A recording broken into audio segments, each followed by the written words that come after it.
नमस्कार दोस्तों। अरविंद केजरीवाल जी किसको याद नहीं होंगे। ये 2024 में लिकर पॉलिसी केस में अरेस्ट किए गए ईडी द्वारा। इस काफ़ी दिनों तक ये कस्टडी में रहे, लेकिन उसके बावजूद इन्होंने रिज़ाइन देने से मना कर दिया और इनका कहना ये था कि there was no legal provision forcing resignation on arrest. मतलब खाली अरेस्ट होने पर ऐसा कोई भी लीगल प्रोविज़न नहीं है कि सिटिंग सीएम को रेजिग्नेशन देना है। तो अभी हाल ही में अमित शाह जी द्वारा बिल लाया गया है, बिल प्रपोज किया जा रहा है पार्लियामेंट में। बेसिकली कहा जा रहा है कि अरविंद केजरीवाल का केस जो है सबसे बड़ा ट्रिगर था इस पर्टिकुलर बिल के लिए।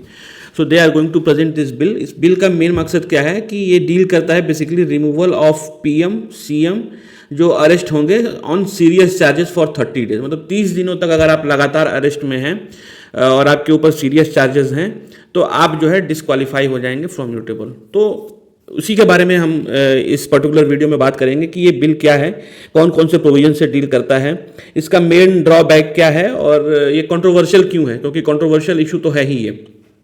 तो गवर्नमेंट क्या करने है, गवर्नमेंट बेसिकली तीन सिग्निफिकेंट बिल लाने वाली है। 3 significant bill they are going to present in Lok Sabha, जिनका मेन एम ये है कि एक ऐसा लीगल फ्रेमवर्क सेट किया जाए जिसमें प्राइम मिनिस्टर, यूनियन मिनिस्टर और chief minister, even though state और यूनियन टेरिटरी के जो मिनिस्टर्स हैं, अगर वो अरेस्ट हुए हैं या डिटेंड हुए हैं किसी सीरियस क्रिमिनल चार्जेस के अंदर, ध्यान दीजिएगा सीरियस क्रिमिनल चार्जेस के अंदर अगर अरेस्ट हुए हैं तो उनको जो है मैंडेट किया जाएगा कि ऑफिस से रिमूव किया जा सके। This will be basically binding on them. ठीक है, तो क्या है कि 30 दिन तक अगर कंटिन्यूअस अरेस्ट है on charge punishable bye at least 5 year prison, मतलब ऐसा चार्ज जिसमें अगर कन्विक्शन हो जाता है तो उनको 5 साल की सजा होने की प्रावधान है। तो वैसे केसेस में अगर 30 दिन तक लगातार अरेस्ट रहते हैं तो 31वें दिन ये लीगली बाउंड है कि वो उनको रिजाइन देना पड़ेगा, और रिजाइन नहीं देंगे तो वो ऑटोमेटिकली रिमूव हो जाएंगे फ्रॉम ऑफिस। मतलब कि इन बिल्ट प्रोविजन रहेगा इस बिल के अंदर कि 31वें दिन ऑटोमेटिकली ही विल बी रिमूव्ड और उनके सारे जो अथॉरिटीज हैं, पावर हैं, that will cease to exist. So ये 3 बिल जो है इस पर्टिकुलर बिल में 3 बिल्स के अंदर चेंज होने हैं। वो बिल्स क्या क्या हैं? Constitution 130th amendment bill 2025। ठीक है, तो बेसिकली 3 इंटरलिंक्ड बिल हैं, मतलब ये आपस में लिंक्ड बिल हैं जो डील करते हैं particularly prime minister, chief minister और दूसरा यूनियन टेरिटरीज। कुछ यूनियन टेरिटरीज में भी सीएम हैं, उन यूनियन टेरिटरीज के इन टॉप पोजीशंस को डील करने के लिए ये प्रोविज़न जो है डील करता है। ठीक है, तो क्या है कॉन्स्टिट्यूशन के अंदर बेसिकली चेंज लाना है कि उसमें जो centre proposing 3 interlinked bill that is aim to change the constitution and statutory framework governing the tenure of prime minister.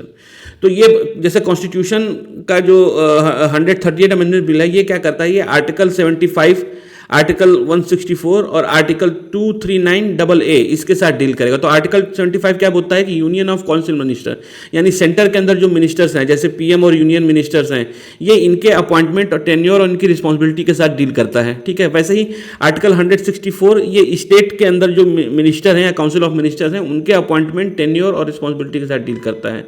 और आर्टिकल 2399A जो है ये बेसिकली जो नेशनल कैपिटल टेरिटरी दिल्ली है उससे डील करता है। तो बेसिकली क्या है कि इनके अंदर इन तीनों आर्टिकल्स के अंदर एक नया क्लॉज इंट्रोड्यूस किया जाएगा। वो बेसिकली ये इंश्योर करेगा कि 30 दिन तक अगर सीरियस चार्जेस के ऊपर कोई चीफ मिनिस्टर या प्राइम मिनिस्टर या कोई भी मिनिस्टर अरेस्ट है तो उसको 31वें दिन इसको लीगली बाइंड बनाया जाए कि उसको डिस्क्वालीफाई कर दिया जाएगा फ्रॉम हिज ऑफिस। ठीक है, तो ये सबके ऊपर इन्फोर्स्ड होगा, चाहे वो पीएम हो, चाहे सीएम हो या कोई भी मिनिस्टर हो।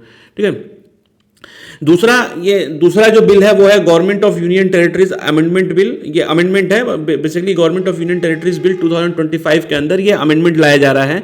इसमें बेसिकली क्या है, जो स्कोप है वो यूनियन टेरिटरीज हैं, जैसे दिल्ली हो गई, पुदुचेरी हो गया, जम्मू एंड कश्मीर हो गया। मतलब रीऑर्गेनाइजेशन के बाद जम्मू एंड कश्मीर को 2 पार्ट में डिवाइड किया गया, लद्दाख और उसमें। तो इन एरियाज के साथ डील करने के लिए दिस बिल में अमेंडमेंट किया जाए गवर्नमेंट ऑफ यूनियन टेरिटरीज के बिल के अंदर 2025 में। इसमें बेसिकली सेम प्रोविजन कि 30 दिन तक अगर सीरियस चार्जेस के ऊपर अरेस्ट है तो उनके ऊपर लीगली बाउंड बनाया जाए 31वें दिन डिस्क्वालीफाई होने के लिए। थर्ड जो बिल है वो Jammu and Kashmir reorganisation bill है। बेसिकली जम्मू एंड कश्मीर का जो लेजिस्लेचर है और लद्दाख 2 पार्ट में डिवाइड किया गया।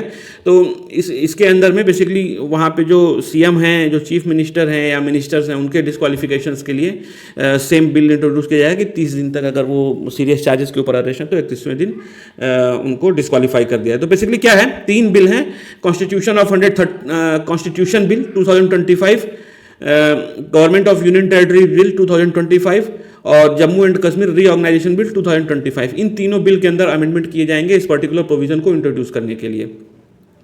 अच्छा, ये बिल की रिक्वायरमेंट क्यों थी? तो इस बिल की रिक्वायरमेंट जैसे कि मैंने आपको बताया, जैसे कि केजरीवाल जी थे, केजरीवाल जी अरेस्ट होने के बाद भी उन्होंने रिज़ाइन नहीं दिया। तो उन्होंने क्या किया, बेसिकली जो करंट लीगल पोजीशन है उसमें क्या बोलता है, जो एक्ट है representation of people act 1951 RPA क्या बोलता है कि an MP and MLA is disqualified only after conviction. अगर आपका कन्विक्शन हो जाता है, मतलब आप अरेस्ट हैं, तो आपको जो है, मतलब हमारा कानून क्या बोलता है, हमारा कानून यही बोलता है कि जब तक आप जो है कन्विक्टेड नहीं है, you are innocent until proven guilty, आप तब तक इनोसेंट है जब तक आप गिल्टी प्रूफ नहीं हो गए हैं। बट उस प्रोसेस में क्या है, बहुत टाइम लगता है, हो सकता है कि महीने भर में भी हो जाए, हो सकता है कि 2 साल लग जाए, 3 साल लग जाए, 5 साल लग जाए, कुछ भी टाइम लग सकता है। तो उसमें बेसिकली क्या है कि आपका जब तक कन्विक्शन नहीं होगा तब तक आपको जो है डिस्क्वालीफाई नहीं किया जा सकता, एमपी हो चाहे एमएलए हो। और उसमें भी क्रिमिनल केस जहाँ पे पनिशमेंट 2 ईयर या उससे ज़्यादा मिला है, उसी के केस में जो है होगा। ठीक है, तो रिप्रेजेंटेशन ऑफ पीपल एक्ट यही कहता है कि एमपी एमएलए डिस्क्वालीफाई जो है सिर्फ कन्विक्शन के बाद ही होंगे, उससे पहले नहीं हो सकते। ठीक है, और ऑटोमेटिकली अरेस्ट पे डिस्क्वालीफाई होने का तो कोई चांस ही नहीं है। ठीक ना, भले उनके ऊपर प्रेशर आया कितना भी, जैसे केजरीवाल के ऊपर कितना भी प्रेशर आया, उन्होंने रिज़ाइन नहीं किया, उन्होंने एक डिफैक्टो चीफ मिनिस्टर बिठा दिया दिल्ली के अंदर, और आप देखेंगे कि अपने पोजीशन से उन्होंने रिज़ाइन नहीं दिया। तो यहाँ पे बेसिकली क्या है कि जुडिशनल कन्विक्शन ट्रिगर है, मतलब अभी जो बिल इंट्रोड्यूस हो रहा है उसमें क्या है कि चार्ज, अगर आपके ऊपर चार्ज भी लग गया या आप अरेस्ट भी हो गए, that will be the trigger, मतलब उस बेसिस में आपका डिस्क्वालिफिकेशन हो जाएगा। बट यहाँ पे क्या था, रिप्रेजेंटेशन ऑफ पीपल एक्ट 1951 में, कि आपके ऊपर जब तक कन्विक्शन नहीं हो जाता है, फाइनल फैसला नहीं आता, तब तक आप जो है रिज़ाइन नहीं कर सकते, आप डिस्क्वालीफाई नहीं हो सकते। आपने अपने से भले रिज़ाइन कर दिया तो कोई बात नहीं, लेकिन आपको फोर्सली डिस्क्वालीफाई नहीं किया जा सकता।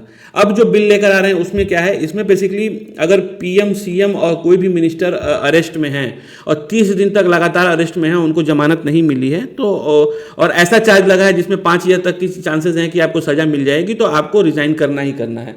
अगर आप रिज़ाइन नहीं करते हैं तो 31वें दिन को जो लीगली बाइंडिंग प्रोविज़न होगा, लीगली आपको 31वें दिन automatically you will be removed from the office. ठीक है, तो अब इसमें बेसिकली क्या है कि मान लीजिए ट्रायल स्टार्ट है, आप खाली अरेस्ट हुए हैं, ट्रायल स्टार्ट भी नहीं हुआ, मतलब उस पर सुनवाई भी नहीं स्टार्ट हुई और 30 दिन निकल गए, यू विल बी डिस्क्वालीफाइड। कोई कन्विक्शन नहीं हुआ, यू विल बी डिस्क्वालीफाइड। आपको बेल 30 दिन के बाद मिला, उससे पहले नहीं मिला, यू विल बी डिस्क्वालीफाइड। ठीक है, अब चार्ज ड्रॉप भी हो गए, उसके बाद भी आप डिस्क्वालीफाई जाएंगे, क्योंकि आप जो है 30 दिन तक अरेस्ट रहे और आपको जो है जमानत नहीं मिली, आपको जो है आपके 30 दिन बाद आपके ऊपर से चार्जेस ड्रॉप हुए। तो बेसिकली इसमें अगर आप देखा जाए, पॉलिटिकली मोटिवेटेड बहुत ज़्यादा हो सकता है। लोगों का कहना यह है कि जैसे हमारा कानून ये बोलता है कि आप इनोसेंट हैं अनटिल प्रूवन गिल्टी। तो सपोज आपके ऊपर किसी ने चार्ज लगा दिए या किसी ने एफआईआर करा के चार्ज लगा दिया, ईडीसीबी का जो है, लोगों का कहना यह है कि सेंटर में जो गवर्नमेंट है वो उसका यूज़ करके सीएम को अरेस्ट करा दिया और जो है उसको 30 दिन तक जमानत नहीं मिली। इसका मिसयूज़ होने के चांसेस बहुत ज़्यादा हैं, और जिस हिसाब से बिल दिख रहा है उस हिसाब तो लगता है कि इट कैन बी मिसयूज्ड। तो आपको जो है वहाँ पे डिस्क्वालीफाई किया जा सकता है। ठीक है, दूसरा इसमें क्या है कि स्पीड ऑफ एक्शन इज़ बहुत प्यूनिटिव है, मतलब आप यहाँ पे हम देख ही सकते हैं कि हमारे यहाँ अदालतों की हालत कैसी है। कन्विक्शन आने में, फैसला आने में 30 दिन के अंदर तो कभी फैसला नहीं आता।